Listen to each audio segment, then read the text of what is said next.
माझ्या लहान भावाचीच गाडी होती मथुरची आणि आपल्या मित्रांची सर्जाची.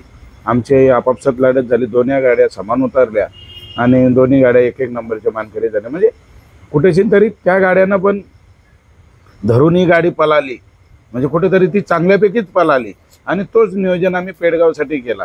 कारण मथुर आणि जर सर्जाला गाडी आपली जर समान निकालात जर येतं तर मग याच्या अर्थ गाडी आपली काय कमी पळाली नाही, पळाली. शिरसोरीची रायफल, रायफल आणि नंद्या सेमी फायनलला पळायला सुद्धा गेले होते, पण पाऊण तास तिथे गडबड झाली होती. नेमकं सत्यता काय होती, काय झालं नेमकं तिथे, जरा थोडा उलगडा करा ना, कारण भरपूर चर्चा होत होती. सत्यता अशी होती, मी गेल्या वर्षी भोंगाची आणि हरण्याची गाडी बकासूर आणि लखननी मारली होती, पण एक मनात हे ठेवून त्या पेडगावच्या मैदानाला तोच हरण्या 1 वर्षानंतर मी सज्ज केला. म्हणजे मी कुठेशी तरी एक मेहनत करून त्याला त्या गुलालासाठी ठेवलेला होता आणि तो गुलाल त्याने मिळवून दिला. असं प्रत्येक गाडा मालकाने मेहनत केलेली आहे, तर त्याच्यासाठी तो गुलाल मिळण्यासाठी हा निर्णय जर झाला असता, त्या निर्णय पण अचानक गाडी शिरसोरीची रायफल नाही निघाल्याच्या नंतर मग आम्ही तिथे कमिटीला विचारला की तुम्ही ही गाडी पालाला कोणत्या बेसवर चाललेली आहे. सीन असा झाला का कोणाला काहीच माहित नाही, चिठ्ठ्या कुणी टाकायला सांगितल्या, कुणी काढल्या. मागच्या वेळेला मला जे आता अभिजित भैयांचं तुम्ही नाव घेतलं पवार, त्यांनी जो बैल घेतलेला आहे निंबाळकर सरांचा, त्यांचाही मला कॉल झाला की दादा आपल्या हरण्याच्या जोडीला आपल्याला सर्जाला पालवायचं. तर मी त्यांना तो होकार दिला, पण होकार देताना मी एक त्यांना आठ ठेवली. त्या सर्जाची वलक निंबाळकर आणि निंबाळकरांचं सर्जा, ही वलक टिकवण्याचं कुठेशी तरी मी हरण्या आणि सर्जा ही पळून आम्ही करणार आहे आणि ते दिवस जास्त लांब नसते.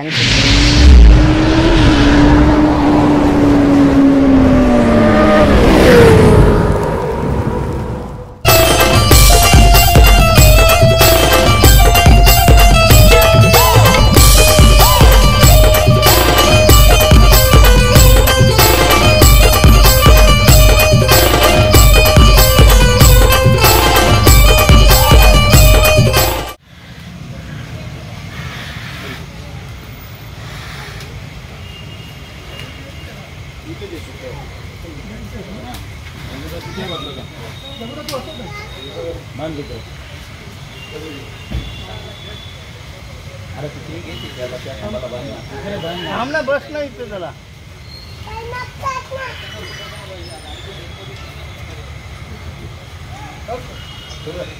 पहिले हरकार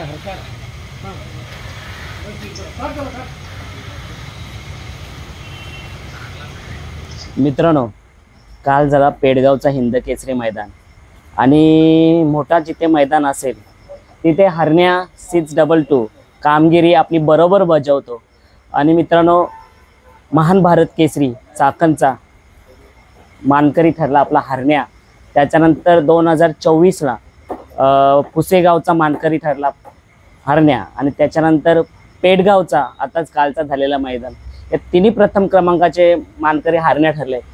असे खूप सारे मैदान आहेत ज्यांनी गाजवले. आता छोटे मोठे मी मैदाने सांगत नाही आणि काय त्यांनी त्याच्या पलाच्या जोलावरती नाव केलं मालकाचं आणि या गावाचं हे सांगायची गरजच नाही. दादा, कसं वाटतं जेव्हा मोठा मैदान येतो ना, हरण्या आपली लाज राखतो आणि त्याची कामगिरी बरोबर बजावतो, चोख बजावतो म्हणजे हरण्या हा त्याच्या पलाच्या जोरावर, मालकाच्या एक मेहनतीवर आणि माझ्या मुलाच्या एक नावासाठी त्याच्यात हरण्या कुठेशी तरी ताकद लावून पळतो आणि त्यांनी ते दाखवून दिला. म्हणजे 2023, 24, 25 3 वर्ष आज हरण्या माझ्याजवळ पळू राहिले, पण 3 वर्षात वर्षाला त्यांनी चांगल्या टॉपच्या गिफ्ट मला त्यांनी दिल्या. आणि आज कालचा तुम्ही पेडगाव बघितला असेल, तो जनतेच्या मनातला हिंद केसरी, त्याचा आज काल त्यांनी प्रथम मानकरी बनवला.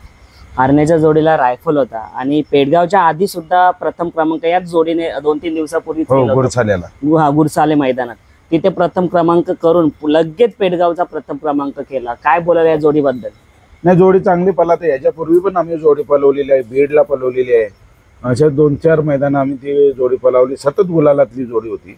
त्यावेळेस आम्हाला कुठेतरी तो नंबर तुटत नव्हता, पण आतापासून त्यांनी चांगला स्पीड धरलेला आहे, हरण्याही चांगला स्पीड धरलेला आहे. म्हणून तर गुरसालेला चांगल्या गाड्या असताना आम्ही चांगल्यापैकी सेमीला टक्कर दिली. गटाला माझ्या लहान भावाचीच गाडी होती मथुरची आणि आपल्या मित्रांची सर्जाची. आमचे आपापसात लढत झाली, दोन्ही गाड्या समान उतरल्या आणि दोन्ही गाड्या एक एक नंबरच्या मानकरी झाल्या. म्हणजे कुठेशी तरी त्या गाड्यांना पण धरून ही गाडी पळाली, म्हणजे कुठेतरी ती चांगल्यापैकीच पळाली. आणि तोच नियोजन आम्ही पेडगावसाठी केला.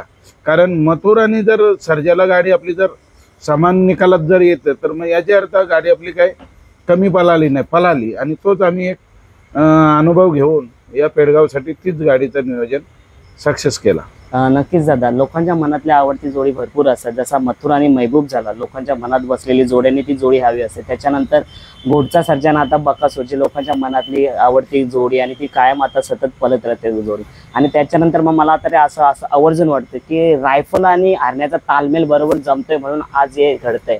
तर आम्हाला भविष्यात ही जोडी पुन्हा दिसेल का? पुन्हा दिसायला दिसेल, पण कशी बैला कुठं दोघा एकमेकाला प्रेस करत नाही, ढकलाढकल करत नाही, चांगल्यापैकी शिस्तीने पळतात. त्याच्यामुळे ती गाडी पळते. तुमच्या एक बैलाचा जरी पण थोडाफार इकडे तिकडे बॅलन्स त्यांनी हे केला तर दुसऱ्या बैलाला पळणं शक्य नव्हतं. मग ती गाडी कुठेशी तरी आपली दगा फटका होतो त्या गाडीला. पण दोघांनी चांगल्यापैकी परफॉर्मन्स करून ती गाडी चांगली पळते. दादा, काल हरण्याने आणि रायफलने गट खुल्ला पास केला आणि खुल्ला पास केल्याने लोकांनी तिथेच म्हटलं की हा फायनलला आहे. हरण्याचं असं आहे का, हरण्या पब्लिकला आला तर मी तुम्हाला आज सांगतो की हरण्या जो मध्येच जर 80% पळत असेल तर पब्लिकला 100% पळत. म्हणजे एवढी त्याला पब्लिकची पळण्याची आवड आहे. म्हणजे पहिल्यापासूनच हरण्या पब्लिकला आला का आम्ही खुश. आता तुम्ही चाकणला बघला असेल, ह्याच्या टायमाला थारच्या टायमाला हरण्या फायनलला पब्लिकला होता. पण आम्हाला पब्लिकला आल्याच्या नंतर कुठेतरी विश्वास आला की काहीतरी होईल आणि शेवटला तेच झाला. चांगल्यापैकी त्यांनी लढत दिली आणि थारचा मानकरी बनवला. दादा, आपला जेव्हा सेमीला गाडी समान झाली, आपला रायफल आणि होता आणि दुसरा सोन्या आणि नंद्या होता, तर ते समान सामना दिला होता. पण मी सुद्धा त्या मैदानात होतो पेडगावच्या, आणि पाऊण तास काहीतरी थोडी स्टेजची ते गडबड चालू होती. कारण का नंद्या आणि सोन्या पळायला पण गेली होती फायनल. आपला आणि शिरसोरीची रायफल, रायफल आणि नंद्या सेमी फायनलला पळायला सुद्धा गेले होते. पण पाऊण तास तिथे गडबड झाली होती. नेमकं सत्यता काय होती, काय झालं नेमकं तिथे, जरा थोडा उलगडा करा ना, कारण भरपूर चर्चा होती. सत्यता अशी होती, सेमीला लाईव्हला गाड्या पळत होत्या, लाईव्ह पब्लिकनी बघितली. समान निर्णय कमिटीने दिला, समान निर्णय वरच्या कमिटीने दिला, तो आम्ही मान्य केला. कारण आपल्याला कुठेशी तरी एक नियमावली आहे, त्या नियमावलीच्या अधीन राहूनच आपल्याला नियम पाळूनच आपल्याला खेळायचं आहे. कारण आज आपण या मैदानात आहे, पण उद्या आपल्याला दुसऱ्या मैदानात जायचं आहे. कुठेतरी आपण नियमाची पायमली जर केली तर ती आपल्याला दुसऱ्या मैदानांसाठी घातक होऊ शकतं. तर त्याच्यामुळे आपण ती केली नाही. जो निर्णय दिला तो आम्ही दोघा गाडा मालकांनी, डोंगरे आबांनी पण मान्य केला आणि आम्ही पण केला. पण राहिला विषय, मैदान होता हिंदकेसरीचा, बरोबर. सर्वांचे नंदी सर्वजण रात्रंदिवस मेहनत करून चांगल्यापैकी पैर करून हे त्या मैदानाला हिंदकेसरी बनण्यासाठी गेले होते. जर समजा दोघांत कॉम्प्रोमाइज झाला असता, XYZ आबा डोंगरेंचा पळाला असता माझ्या हरण्याच्या जोडीला, कोणीतरी तर शिरसवडीची रायफल वंचित राहिली असती. या आबा डोंगरेंच्या जोडीला जो बैल होता तो वंचित राहिला असता. म्हणजे हे जर पळाले नसते तर त्याला कोणता मान देता आला असता, बरोबर आहे. आणि तो विषय झाल्याच्या नंतर मग आम्हाला कोणत्याही गोष्टीचं या नाही. मग चिठ्ठी काढण्याचा विषय झाला. पण चिठ्ठी काढण्याच्या विषयाच्या आधीच बारीक ड्रायव्हरने काहीतरी शिरसवडीची रायफलचा शब्द हा त्या डोंगरे आबांना दिला. मालकानं आम्हाला कोणालाच माहित नाही. आम्ही वस्तुस्थिती आम्ही बैलाच्या जवळ आपला आहे, काहीतरी निर्णय आपल्याला चिठ्ठीवरती निघेल किंवा टॉर्चवरती निघेल त्याच्यात आपण मान्य करू. ज्यांची गाडी पालाची वेल त्यांची पलू, बाकी आपण 2 नंबरची मानकरी म्हणून आपण खाली बसून राहू. तर त्या निर्णय, पण अचानक गाडी शिरसोरीची रायफल नाही निघाल्याच्या नंतर मग आम्ही तिथे कमिटीला विचारला की तुम्ही ही गाडी पालाला कोणत्या बेसवर चाललेली आहे. तर कमिटीने सांगितलं की बोलतो तुमचा कॉम्प्रो झालेला आहे. बोल कॉम्प्रोचा मालक मी आहे, बरोबर. चिठ्ठी हरण्याची माझ्या नावाने होती, मला विचारलाच नाही तर मग मी कसं काय करणार. तर मग तेव्हा त्यांना माहिती पडला कमिटीला की हे एक मालकाला न विचारताना हा निर्णय झालेला आहे. आणि तिकडं पण त्या आबा डोंगरेंच्या जोडीला बैल होता, त्यांना पण माहीत होतं का नाही ते आपल्याला काही कल्पना नाही. आणि हे दोघांचा निर्णय झाल्याच्यामुळे मग आम्ही ऑब्जेक्शन घेतल्याच्या नंतर आबा डोंगरेंना बोलवलं गेलं आणि आबा डोंगरेंच्या समोर ती चिठ्ठ्या काढल्या. पण तिथं आबा डोंगरेंची पोरं नसल्यामुळे ते कोणालाही काही समजलं नाही. आणि चिठ्ठी काढल्याच्या नंतर ती चिठ्ठी हरण्याच्या नावाची आली आणि हरण्याला पळवण्याचा योग तिथं आल्याच्या नंतर आम्ही गाडी घेऊन गेलो. शिरसोडीची रायफली त्या आबा डोंगरेंच्या बैलातून आणून वापस हरण्याच्या जोडीला ती गेली, खाली मांडली. पण इथं सीन असा झाला का कोणाला काहीच माहित नाही. चिठ्ठ्या कुणी टाकायला सांगितल्या, कुणी काढल्या. मग आबा डोंगरेने सांगितलं का बाबा आपल्या समोर काढल्यात, त्यांची चिठ्ठी निघली, त्यांची गाडी पळवते. म्हणजे एवढा मोठा मन आबा डोंगरेने दाखवले आमच्यासाठी, छोट्या गाड्या मालकासाठी अनुभवी माणूस. मग त्यांनी तो निकार घेतला आणि त्यांच्या मुलांनी पण मग तो स्वीकारला. आणि जी बक्षीस होती ती आम्ही कॉम्प्रोमध्ये ऑलरेडी आधीच केलेली होती. तर जी पण गाडी फायनल घेईल त्यांनी ती बक्षीस 4 बैलांना समान वाटून द्यायची. आणि नंतर मग तो निर्णय झाल्याच्या नंतर मग गाडी पळाली आणि हरण्याने विजय जेव्हा घेतला तेव्हा आम्ही आबा डोंगरेनं मान सन्मान दिला. आणि आबा डोंगरेनं पण बक्षीस घेण्यासाठी बोलून आणि ती आम्ही कॉम्प्रो करून 4 बैलात तिचा डिवाईड केला 1 नंबरच्या बक्षीसचा. आणि चांगला खेळीमेलीत तो निर्णय झाला. बघा मित्रांनो, तिथे पाहून तर जे घडलं ना, ॲक्च्युली ज्याचा बैल आहे त्याला तरी त्याची माहिती पाहिजे होती.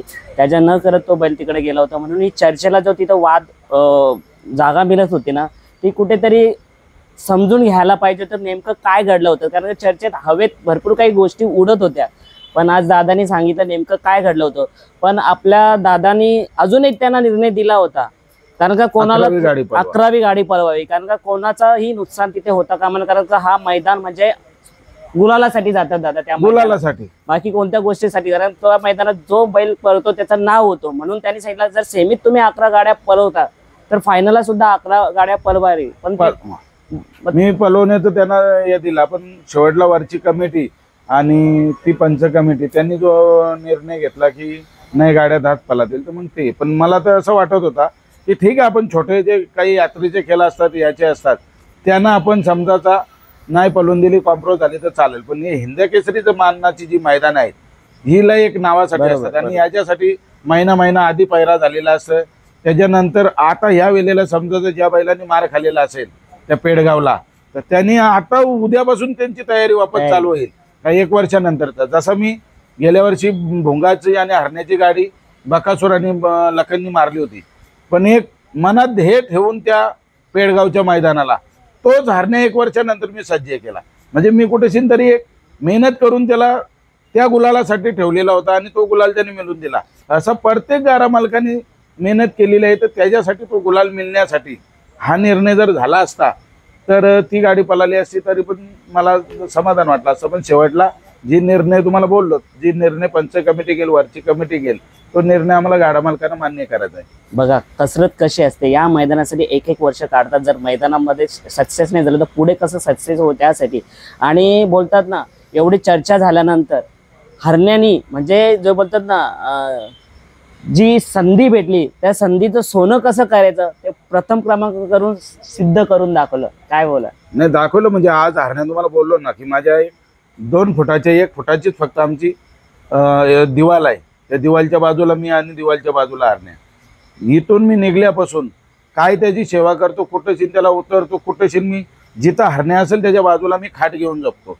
म्हणजे कशासाठी? कारण तो कुठेतरी मालकाकडे त्यालाही ते दिसतं की मालक आपल्यासाठी काय, म्हणून तर ती त्या सेवेचंच आपल्याला त्यांनी तो हे करून दिला. आणि त्याच जोशावर त्यांनी माझी ती मेहनतीचं फल मला काल हरण्याने असं जिद्दीने करून दाखवलं. तर सेमीला आपले मुंबईचे 4 बैलाचे टॉपचे नंदी आणि भावाभावाचे बैल एकत्रच लागले होते. बकासूर सर्जा झाला आणि मथुर आणि राजा झाला. एकाच गटामध्ये सेमीला होते. एका गटात सेमीला होती. शेवटला बघा मथुरची इच्छा होतीच की बकासूर फायनलला लागावा. त्याच्यानंतर राजावाल्यांची पण तुम्ही मुलाखत बघली असेल, चिमण्याचे ते शाकीर ड्रायव्हरची, त्यांची इच्छा होती की बकासूर हा हॅट्रिक करावी. प्रत्येकाची इच्छा होती. पण शेवटला प्रत्येक गाला मालकाची त्याच्या नंदीवर पण विश्वास होता आणि त्या विश्वासाने त्या गाड्या झाल्या आणि त्या गाड्या योगायोगाने एकच ह्याच्यात लागल्या. शेवटला ह्याच्यात नसत्या तरी त्या फायनलला आल्याच असत्या. लढत ही त्या मैदानात गेल्यापासून ती आपली चालू झाली तर ती फायनल होस सोबत. तुम्ही जरी गटाला टाळली तरी तुम्ही सेमीला याल, सेमीला टाळली तरी तुम्ही फायनलला याल. शेवटला फायनलला विजय हा एकच मालकाचा आहे, तो म्हणजे 1 नंबरचा. मग तो कोण असेल ते शेवटला त्या बैलांच्या ताकदीवरती. नक्कीच. आता हरण्याचे भरपूर बैलांसोबत परायचे होते. मागे आपण वेगळ्या विषयावर चर्चा केली. आता मला करायचं की आपला बकासूर. कारण का भरपूर लोकांची इच्छा असते. कारण का आपले जेव्हा व्हिडिओ पडतात ना दादा, तुम्ही बघता की नाही माहिती नाही, कमेंट्समध्ये नावं असतात. मथुर पण असतो, पण मथुरचा विषय आपण घेतला होता. पण बकासूर सोबत पळण्याची अशी लोकांची इच्छा आहे. हे बघा, फॅन लोकांची इच्छा असली म्हणून आम्ही गाडा मालक तो निर्णय घेऊ शकत नाही. प्रत्येकाला फॅन आहेत. हारण्याचे फॅन हारण्याचे अलग आहेत, बकासूरचे आहेत. ज्याचं त्याला वैयक्तिक बैल चॉईस करण्याचा ज्याचा त्याचा अधिकार आहे. पण आम्ही गाडा मालक नाही घेऊ शकत, कारण मी तर तुम्हाला बोललेलंच होतो मागच्या वेळेला, जर त्यांचा कॉल आला तर आपण त्याच्यावरती विचार करू. बाकी आपण तसा वैयक्तिक ना आपण ज्याच्या त्याच्या आपल्या पद्धतीत आपण बैल पलवतो. बाकी बघू, वेळ जर आलीच तर ती गाडी पण तुम्हाला पलताना दिसेल. आता एकच पाठीचा मैदान आहे, कसं नियोजन असणार आहे, कशी का? आता तर तुम्ही नियोजन माझं बघलाच असेल. जेवढी पण हिंदकेसरी मैदानं झाली, नियोजन सगळे माझे सक्सेसच असतं. कारण आपला जर नंदी पळतो, आपण जर नंदीला आपल्या मेंटेन ठेवतो, आपला चांगला असेल तर 100% आपल्याला पायरा चांगल्यापैकीच येणार. जसं आपण तुम्हाला बोललो की मागच्या वेळेला मी घरणिकीचा राजा अचानक केला होता, पण एक मैदान आधी मी कुठेशी तरी त्याला पलवला होता मायनीला, आणि तोच पैरा मी करून इकडे आणलेला होता. हे असं आपण कुठेशी तरी एक विचारात चांगला केला तर तसा 61 पाट्याच्या मैदानाच्या आधी कुठला तरी एक नंदी चांगला पलवण्याचा प्रयत्न करेन. ती गाडी कशी पलतं बघेन आणि त्याच्यानंतर 61 पाट्याचं आपण नियोजन करू. दादा आता एक विषय घेऊया. निंबाळकर सर होते इथे मैदानात, आता सर नाहीत, पण अभिजित भैया यांनी सरजा मोठी खरेदी केली आणि त्यांच्या दावणीला घेतला. पण जो सक्सेस आहे त्यांना तो अजून त्यांच्या हातात भेटला नाही. पण आता सेमीला सरजा खूप चांगला पळाला, पण कुठेतरी गाडी फॉल झाली. एक संधी होती त्यांना की गुलालात राहायचं. काय बोलाल म्हणजे आज सरजाने म्हणजे वेगाचा शेवट झाला बोलतात सरजा. निंबाळकर सर हा आपला मित्रच होता आणि आपल्या मित्राचाच सर्जा होता. जेव्हा सर असताना होता तेव्हा आपण सर्जाला पलवलेला आहे आपल्या हरण्यात, आणि त्यांचा जो सुंदर होता त्या सुंदरला पण आपण आदातला पलवलेला हरण्यात. म्हणजे त्यांनी आपल्याला शब्द टाकला तिथं आपण त्याचा तो पूर्ण केलेला होता. त्याच्यानंतर त्यांची देवातना झाल्याच्या नंतर मी ठरवलेलं होतं की त्यांच्या परिवाराला, त्यांच्या वडिलांना, त्यांच्या भावांना भेटण्यासाठी मी जाईन. आणि ते दिवस मला आत्ता त्या दिवशी त्यांची जी पुण्यतिथी झाली, मी त्या दिवशी कोणालाही न सांगताना मी आणि आपले जगोदा आणि आपला ड्रायव्हर आम्ही तिघेजण निघून गेलो. त्यांच्या पुण्यतिथीला त्यांचं दर्शन घेतला, त्यांच्या वडिलांना भेटलो, भावाला भेटलो, त्यांच्या पत्नीला भेटलो, त्यांच्या अंकुरण मुलगीला भेटलो, आणि मी दर्शन घेऊन तिथून निघून आलो. म्हणजे मी एक तो मित्राचा मित्रत्व तिथं मी तो जागृत करून टिकवला. आणि मागच्या वेळेला मला जे आता अभिजित भैयांचं तुम्ही नाव घेतलं पवार, त्यांनी जो बैल घेतलेला आहे निंबाळकर सरांचा, त्यांचाही मला कॉल झाला की दादा आपल्या हरण्याच्या जोडीला आपल्याला सर्जाला पालवायचं. तर मी त्यांना तो होकार दिला. पण होकार देताना मी एक त्यांना आठ ठेवली की ज्या वेळेस हरण्या आणि तुमचा सर्जा पलेल त्या दिवशी निंबाळकर सरांच्या नावाशिवाय दुसरा कोणतं नाव नसेल. अरे वा. एवढा मी त्यांना तो सांगून केला आणि त्यांनी पण आपल्याला होकार दिला. आधी मला शुभेच्छा देताना अभिजित भैयांचा फोन होता की दादा बघा कसा काय, शुभेच्छा दिल्या आणि नियोजनाच्या बद्दल विचारला, गाडी कशी पळाली. मी पण बघितली, चांगली पळाली, फक्त कुठेतरी लॉबीटच म्हणजे पेडगावला त्यांचं झाला असता. पण भैयांना बोलू तुम्ही खचून जाण्याची गरज नाही. आम्ही एक निंबाळकर सरांचं नेतृत्व टिकवण्यासाठी, त्यांच्या बैलाचं नाव टिकवण्यासाठी, भले त्याचा मालक आता कुणीही असो, म्हणजे भैयांनी खरेदी केली म्हणजे आता भैयाच आहे, पण त्या सर्जाची ओळख निंबाळकर आणि निंबाळकरांचं सर्जा ही ओळख टिकवण्याचा कुठेशी तरी मी हरण्या आणि सर्जा ही पळून आम्ही करणार आहे. आणि ते दिवस जास्त लांब नसतील. त्यांनी सुद्धा नुकतंच बाईटमध्ये सांगितलं जरी माझ्या नावाचा बैल आहे तरी अजूनपर्यंत त्याचा निंबाळकर सरांचा सर्जा म्हणूनच मैदानात बोलवलं. दादा ही ट्रॉफी आहे ना, या ट्रॉफीसाठी लोक झटत असतात आणि बोलतात ना, हा वर्ष हरण्या आणि हेमंतदादा फुलोरे यांची खूप चर्चा झाली, उतार चढाव बघायला भेटला. पण बोलतात ना टायगर अभी जिंदा आहे आणि त्यांनी करून दाखवलं. या ट्रॉफीसाठी 2000 नंदी त्या मैदानाला होते. किती 1-2 नाही 2000 नंदी होती. 2000 नंदींची मेहनत त्या ट्रॉफीसाठी होती की मस्तकाला लावून घेण्यासाठी.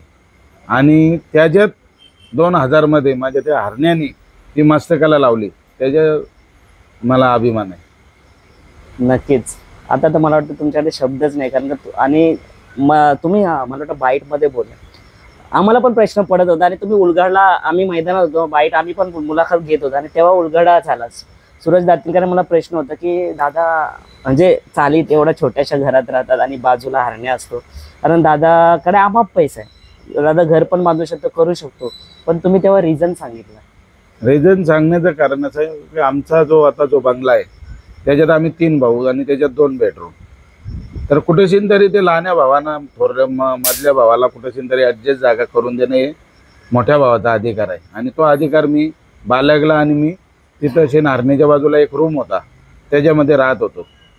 आणि मग त्याच्या बाजूला जेव्हा मला हरण्या आला तेव्हा मी त्याच्या बाजूचाच रूम दुसरा एक खाली करून घेतला चुलत्या करणे आणि त्याच्यात हरण्याला बांधला. तिसरा रूम होता तिसऱ्या चुलत्यांचा, आम्ही चुलते सर्व एकत्रच फॅमिली, जॉईंट फॅमिली. तिसऱ्या चुलत्यांना रिक्वेस्ट केली की बाबा तो रूम पण मला पाहिजे गुज्जरसाठी, आणि तिसरा रूम पण खाली केला. त्याच्यामध्ये एक मालक, दोघात 2 नंदी, असा करून माझा पण तो छोटासा घर नाही, तो लय मोठा बंगला आहे.